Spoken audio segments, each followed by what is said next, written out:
उत्तर प्रदेश में भाजपा ने एक के बाद एक कई रिकॉर्ड बनाए हैं। सियासत में आज़ादी के बाद यूपी का जो उच्च सदन है यानी कि विधान परिषद, उसमें बीजेपी पहली बार अब बहुमत में पहुंच गई है। एमएलसी का भी चुनाव निपटा 36 सीटों पर। अमूमन ये चुनाव सत्ताधारी दल के लोग जीतते हैं। 36 में 33 बीजेपी भी जीती। इतनी बड़ी जीत पर खूब जश्न मनाया गया, मिठाइयाँ बांटी गई। लेकिन हर कोई जानता है कि इन चुनावों में जिसकी लाठी उसकी भैंस।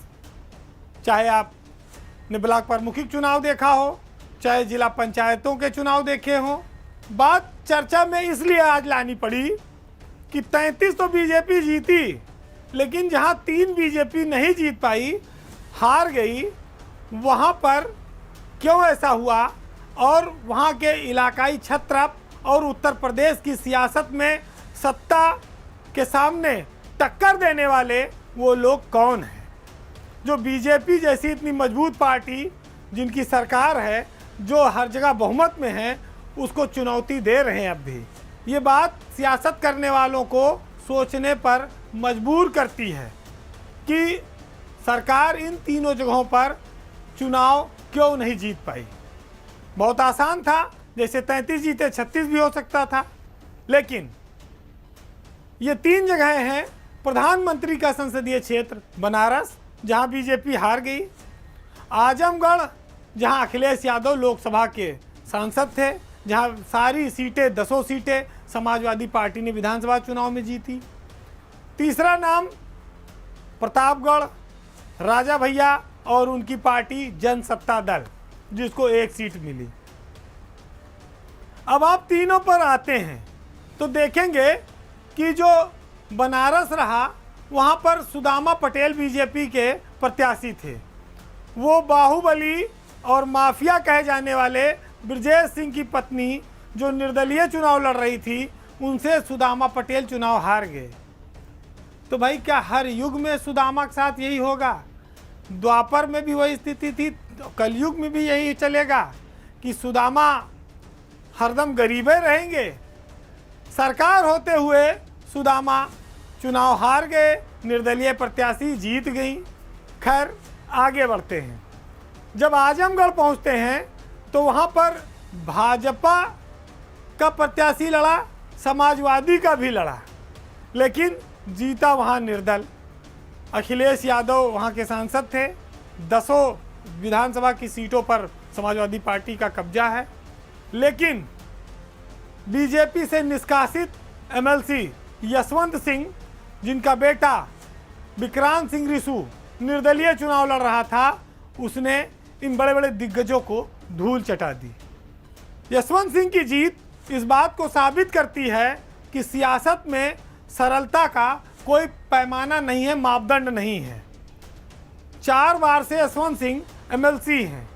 क्षेत्र की जनता और राजनीतिक जीवन में जो उन्होंने कमाया था, वो परिणाम उनके बेटे की जीत के रूप में अब सामने है। यशवंत सिंह को बीजेपी ने बीच चुनाव में पार्टी से बाहर निकाल दिया। ये वही यशवंत सिंह हैं जब योगी आदित्यनाथ पहली बार मुख्यमंत्री बने थे तो वो किसी सदन के सदस्य नहीं थे। यशवंत सिंह ने अपनी एमएलसी की सीट योगी आदित्यनाथ के लिए उस समय इस्तीफा देकर छोड़ दी थी। भाजपा ने उस बलिदान का उनको फल भी दिया, उनको फिर से एमएलसी बनाकर भेजा। लेकिन अपने अधिकृत प्रत्याशी के खिलाफ उनके बेटे के निर्दलीय चुनाव लड़ना बीजेपी ने अनुशासनहीनता माना। उन्हें और उनके बेटे दोनों को पार्टी से निकाल दिया। उसके बावजूद वो चुनाव जीतकर वापस आ गए। और ये महज संयोग होगा, और एक कहा जाए कि अपने आप में एक ऐसा विचित्र स्थिति होगी कि बाप और बेटा जब दोनों उच्च सदन में एक साथ बैठेंगे नजर आएंगे।